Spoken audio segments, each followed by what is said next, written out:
Olá, pessoal de casa, tudo bem com vocês? Sejam bem-vindos a mais um programa, O Papo é Saúde.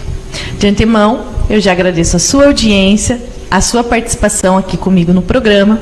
Aliás, deixe seu like, deixe seu comentário, deixe as suas sugestões aqui embaixo. Inclusive, se você tem um tema sobre saúde e gostaria que nós abordássemos aqui, coloque aqui embaixo nos comentários para nós conversarmos sobre. Tudo bem?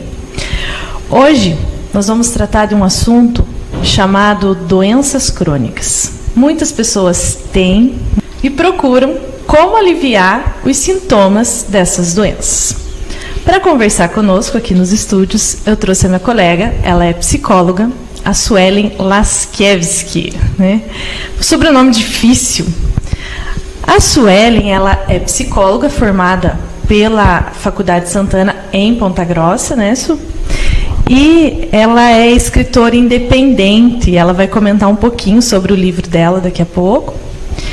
E ela também é sócia proprietária na clínica Delicadamente em Ponta Grossa. Tudo bem, Su? Seja bem-vinda ao nosso programa. Obrigada por aceitar esse convite. Oi, Erika. Eu é que agradeço. Su, conta para nós um pouquinho sobre o seu livro, como ele se chama, né? Qual que é a história dele. O meu livro se chama Além da Floresta. Ele saiu o ano passado, em julho. É uma publicação independente, como você falou, então sou uma escritora independente. Foi feita uma campanha para levantar os fundos para o livro ser publicado. O livro, você pode achar que ele é para o público infantil, porque ele é bem ilustrado, mas ele é uma história assim, bem completa, que cada leitor consegue fazer a sua interpretação da história.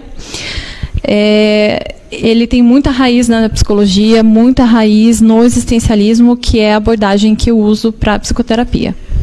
Acho que de início assim, para o programa, acho que vale a pena nós explicarmos para o pessoal de casa qual que é a definição de doença, essa diferença de doença e de saúde, e dizer para o pessoal de casa também que são duas vertentes, que é a doença crônica e a doença aguda. Você consegue explicar para a gente essa situação? Então, antigamente existia aquele pensamento que a saúde ela é a ausência de nenhum sintoma físico. Então, você está saudável se você não sente uma dor de cabeça, se você não sente um mal-estar. Mas hoje em dia o conceito de saúde é muito mais amplo. Ele não é só ausência de sintomas. Envolve também a parte emocional, envolve a parte espiritual. Então, a saúde ela engloba o ser humano como um todo. Com relação ao nosso tema de hoje, as doenças crônicas, né, como você bem pontuou. Então, existem doenças agudas, que é um quadro muito rápido, é um quadro que ou ele se resolve com a melhora do paciente, ou, infelizmente, com o óbito do paciente, um quadro agudo muito severo. E as doenças crônicas são doenças que, dentre delas, tem a divisão das doenças congênitas, que o paciente já nasce com a doença e ao tempo desenvolve e se manifesta, ou é uma doença que ao longo da vida ela vai se manifestando lentamente, de forma progressiva e muitas vezes de forma quase que irremediável. O paciente vai ter que tomar cuidados ao longo da vida para ter uma certa qualidade de vida, né? Mas ela é algo com que ele vai ter que aprender a conviver. Então, já que o tema são doenças crônicas, que doenças que são comuns, que nós conseguimos identificar na população, que são consideradas crônicas? No Brasil, nós temos uma incidência muito alta de asma, de hipertensão, de diabetes, de doença renal crônica. A obesidade também é considerada hoje uma doença crônica. Problemas de dores crônicas, como dor nas costas, que deixam a pessoa impossibilitada de trabalhar, também pode ser considerada uma doença crônica. Quando a gente pensa nessas doenças crônicas, por exemplo, a hipertensão, que sinais de alerta o sujeito, o paciente, né, a pessoa que está com esse sintoma, que sinais de alerta ela tem que ficar atenta com relação à hipertensão, à diabetes, para possíveis complicações? Antigamente existia a cultura assim, que o cérebro era o manda-chuva do nosso organismo, né? Então, hoje a gente não pode mais pensar em uma doença assim de uma forma isolada. Por exemplo, a hipertensão, ela se relaciona muito com o problema da diabetes também, né? Então, a hipertensão arterial, ela acaba prejudicando o funcionamento dos rins. Se acaba prejudicando o funcionamento do rim, ela já vai resultar numa perda renal. Perda renal sobrecarrega o coração. Pode surgir uma cardiopatia a partir disso. Então, os sintomas clássicos, que são dor de cabeça, aquela pressão na nuca, né, sintomas de hipertensão, micção excessiva, que é no caso da diabetes, secura na boca. Então, são alguns sinais assim clássicos, mas hoje em dia a gente não pode mais pensar em uma doença crônica isoladamente, porque somos um sistema, então toda parte é integrada, né? Hoje em dia existem pesquisas no Japão sobre as moléculas mensageiras, então o nosso corpo vive mandando mensagens, trocando uma mensaginha para cá, para lá, e somos todos interligados, então a gente não pode pensar mais de maneira isolada. Então, às vezes, você tratando um sintoma ou um problema que esteja mais evidente, você acaba atenuando um problema mais para frente. Essas doenças crônicas, elas são uma enfermidade de maior impacto na saúde pública. Qual que é a explicação para isso? Por que será que causa tanto impacto?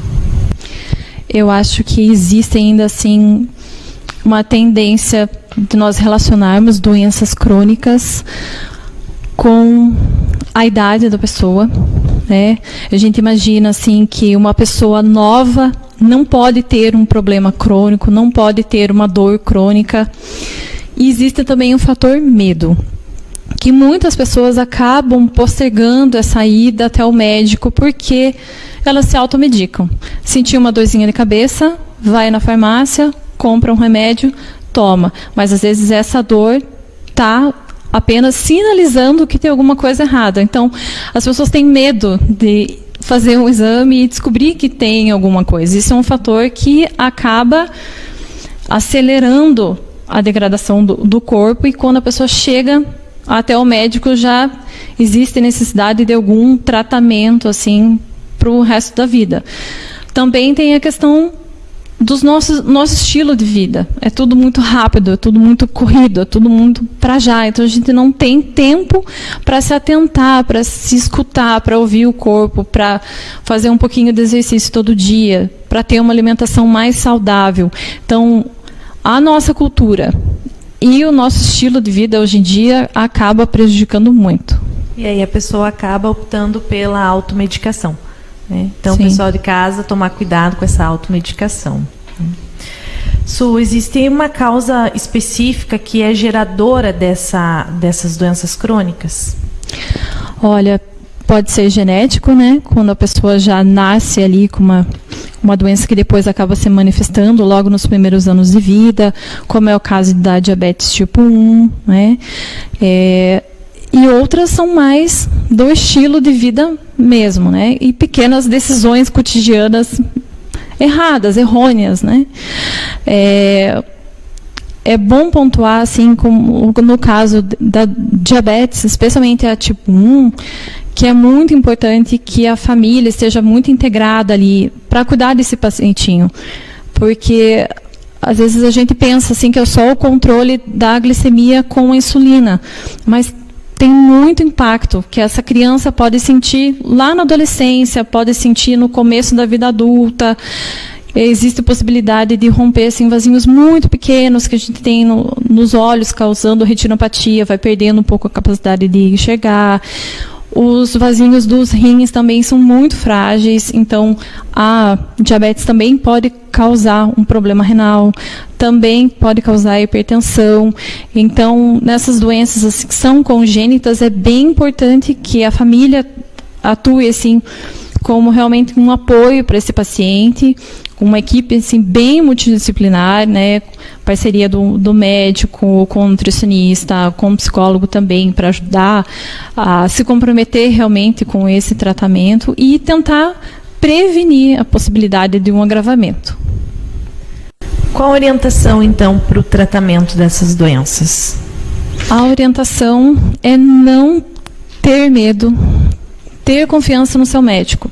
Então, uma pessoa que tem um problema crônico, por exemplo, hipertensão, ela tem que aderir ao tratamento. E é muito importante que ela se comprometa com a sua própria saúde, que ela se comprometa com a sua família, que a família também esteja integrada nesse programa de saúde, né? Para não interpretar isso como um peso, como um incômodo para a família. Ela está adquirindo uma qualidade de vida melhor para ela, uma qualidade de vida para a família. Então, são pequenas ações cotidianas que a pessoa precisa fazer. E a qualquer sinal, evitar a automedicação e ter o seu médico de confiança. A informação é muito importante. Você não pode deixar de pesquisar. Você tem um diagnóstico, mas a gente tem que pensar que ele não pode ser uma sentença.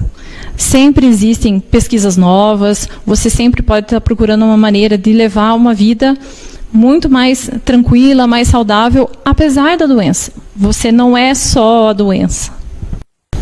Você comentou sobre doenças congênitas, né? Acho que vale a pena explicar para o pessoal de casa que doenças congênitas, elas são doenças com que ela pode ser feito o diagnóstico enquanto o bebê está na barriga da mãe, né?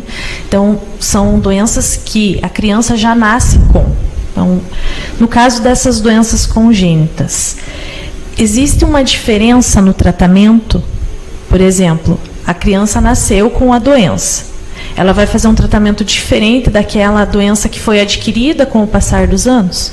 Eu acho que ela faz algo assim muito mais preventivo. Você consegue, por ter conhecimento maior do grau da doença, do caminho que ela percorre ao longo dos anos, você faz um tratamento assim para atenuar ou então postergar a manifestação de prováveis perdas que o organismo da criança possa ter.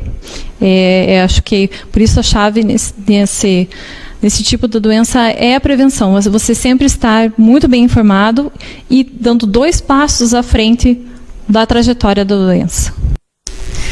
Eu acho que seria interessante nós comentarmos com o pessoal de casa que os portadores dessas doenças crônicas, eles têm que requisitar a isenção de impostos, né? Isso.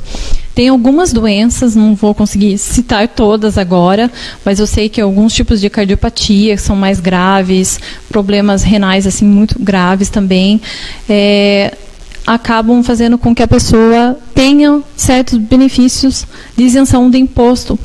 Então, é necessário fazer uma busquinha ali no Google, tem sites que têm informação bem detalhada, e aí é possível conseguir a isenção do imposto, faz o processo todo certinho, vai precisar do prontuário do médico, vai ser necessário levar até a receita, mas o povo precisa também ter essa informação, que ter esse tipo de benefício também é possível. Isso nesse momento de pandemia, nesse momento de Covid, né, como evitar que essa pandemia agrave os casos de doença crônica? Olha, é sempre o comprometimento do paciente com o tratamento dele, né? A pessoa que tem uma doença crônica é uma doença que ela tem também os seus picos. Acontecem crises, existem crises agudas que às vezes fazem com que o paciente vá até o hospital, né? Mas ele precisa ter um certo manejo daquela condição dele, né?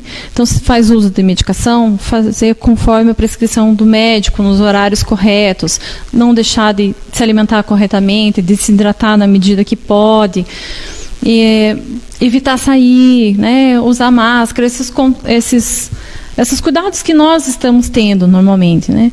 O grande desafio do paciente que tem uma doença crônica é que ela não escolhe o momento de ter uma crise aguda e precisa ir até o hospital, né?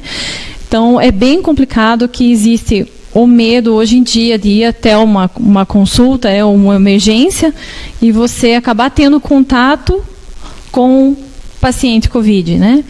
Então, o contato com o médico, a confiança com o médico, procurar ir numa consulta num consultório, ter esses cuidados diários são muito, muito importantes mesmo. Evitar a ida ao hospital. Mas, em último caso, infelizmente, é necessário, né? E paciente de doença crônica, alguns sintomas, às vezes, acabam batendo com o Covid. Então, é necessário ter um comprometimento muito grande com o tratamento para você ter certeza que aquilo que você está sentindo é da sua condição ou se tem algum sintoma do Covid. Você comentou sobre o pessoal que vai até o hospital fazer o tratamento. Existem pacientes que eles abandonam, às vezes, o tratamento de medo de ir até o hospital e se contaminar com o Covid. Que risco esse paciente está tendo quando ele acaba abandonando ou acaba evitando ir até o hospital para fazer o tratamento?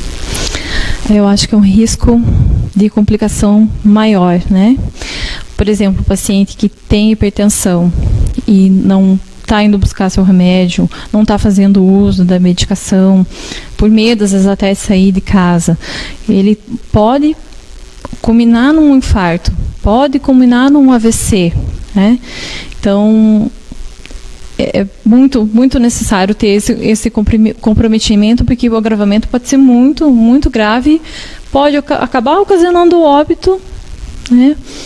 Vai tentar fugir de uma doença, mas acaba padecendo, né, daquela doença que ele pode ter controle, né? Pessoal, nós estamos chegando ao final de mais um programa e eu gostaria de agradecer a Su, mas antes eu queria que ela deixasse assim: Su, o que você orienta para que se tenha saúde? Minha orientação para a saúde é pensar o ser humano como um ser completo, complexo e perfeito na sua imperfeição. Então, nós temos que pensar na nossa saúde orgânica, pensar o que nós estamos levando para dentro da gente. Desde a parte da alimentação, a gente está comendo algo que nos nutre ou algo que nos faz mal. Pensar no que a gente coloca para fora, nas palavras que a gente fala, na maneira como a gente se expressa com as pessoas, na maneira que a gente pega o que as pessoas falam para nós e levamos para dentro do nosso coração. Temos que ter um lado espiritual também que faz muito bem a gente ter aquele minutinho ali para pensar, refletir, meditar, qualquer crença que a pessoa pratique. E também é muito importante que a gente coloque essa máquina em movimento. Uma caminhada, um momento assim de fazer, nem que seja um exercício pela internet hoje em dia, coloca algum programa ali que faça você usar os móveis que você tem em casa para se mexer. Então a gente tem que pensar no ser humano muito mais do que um corpo, né? A saúde, ela não é só a parte de você passar no exame do médico, né? Está com todos os índices ok. A gente é muito mais do que isso. Não é só a ausência de doença. Justamente. Se hidratar, né? Tomar muita água, pessoal. Su, eu gostaria de agradecer a tua participação, suas contribuições, suas explicações, acho que foi muito válido. Então, pessoal que tem alguma doença crônica aí, busque orientação, busque o tratamento, né? Mesmo que está com medo de ir até o hospital, acho que vale a pena continuar esse tratamento, né, Su? Vale muito a pena. E prevenir é sempre o melhor remédio. Essa frase eu acho que já está tão carimbada e nunca deixa de ser verdade. Pequenos sintomas, pequenos desconfortos são sinais que o nosso corpo está dando ali. Tem alguma coisa que não está de acordo. Então a gente tem que se escutar também e procurar orientação médica. Então, pessoal de casa, quero agradecer a participação de vocês. Obrigado por esse momento, obrigado pelo nosso Papo é Saúde de hoje. Fiquem bem, protejam-se, usem máscara, usem álcool gel e eu aguardo vocês na semana que vem com o nosso Papo é Saúde.